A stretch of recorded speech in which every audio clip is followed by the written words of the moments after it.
కడప జిల్లా పులివెందుల జెడ్పీటీసీ ఉప ఎన్నికకు సంబంధించి 26వ తేదీ జాతీయ ఎస్సీ కమిషన్ కడప జిల్లా కలెక్టర్ చెరుకూరి శ్రీధర్ గారికి నోటీసులు ఇచ్చింది.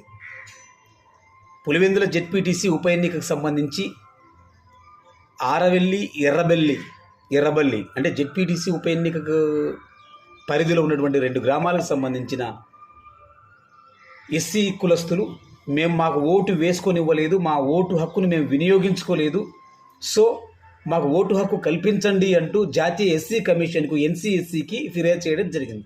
ఎందుకు సంబంధించి ఎలక్షన్ అయిపోయింది, జెడ్పీటీసీని ప్రకటించారు, ఇందుకు సంబంధించి వైఎస్ఆర్సీపీ పార్టీ హైకోర్టు తలుపు తట్టింది. హైకోర్టులో కూడా మధ్యంతర ఉత్తర్వుల నేపథ్యంలో చాలా సీరియస్గా ఆలోచించి దీంట్లో ఏం లేదు పో అని చెప్పి పక్కన పడేసింది. ఎలక్షన్లు అయిపోయినాయి, విన్నింగ్ కూడా చేసేసినారు, ఇప్పుడు చేసి జరిగేది ఏముంది పో అని చెప్పి.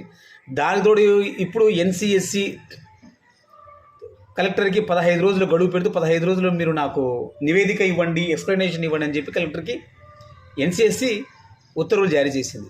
ఏం జరుగుతుందండి దీంట్లో? హైకోర్టే తీసి పక్కన పడేసి కొట్టేసింది. ఏం జరుగుతుంది? ఏదో జరిగితే భారతదేశ గొప్పతనం, అధికారుల గొప్పతనం, వ్యవస్థల గొప్పతనం అవుతుంది. ఏమి జరిగితే సర్వసాధారణం అవుతుంది. దట్ ఈజ్ ఇండియా అవుతుంది. అంతే కదా, అంతకంటే ఏం జరుగుతుంది? పచ్చిక ప్రతిరోజు పులివెందుల జెడ్పీటీసీ ఉప ఎన్నిక అయిపోయి నెల రోజులు అవుతున్నా కూడా ఇప్పటికీ కూడా ఎంతోమంది తండోపతండులుగా పల్లెలే మా ఓటు హక్కును మేము వినియోగించుకోలేదు, మేము ఓటు వేయలేదు, మా ఓటును పలానోళ్ళు వేశారు. పులివెందుల జెడ్పీటీసీకి సంబంధించిన పరిధి, ఆ పరిధి దాటి ఇతర జిల్లాల నుంచి, నియోజకవర్గాల నుంచి, పల్లెల నుంచి వచ్చి కూడా ఇక్కడ ఓటు వేశారు. చెరుకూరు శ్రీధర్ గారు ఒక బూత్లో నిలబడి ప్రత్యక్షంగా పేపర్లో చూసాం. దొంగ ఓట్లు వేరే జమ్మల మడుగు నుంచి వచ్చి ఓట్లు వేసే వాళ్ళు ఉంటే వాళ్ళ వెనుకల చెరుకూరి శ్రీధర్ గారు చేతులు కట్టుకొని నిలబడుకొని ఉన్న ఫొటోస్ కూడా వైరల్ అయ్యాయి, చూసాము.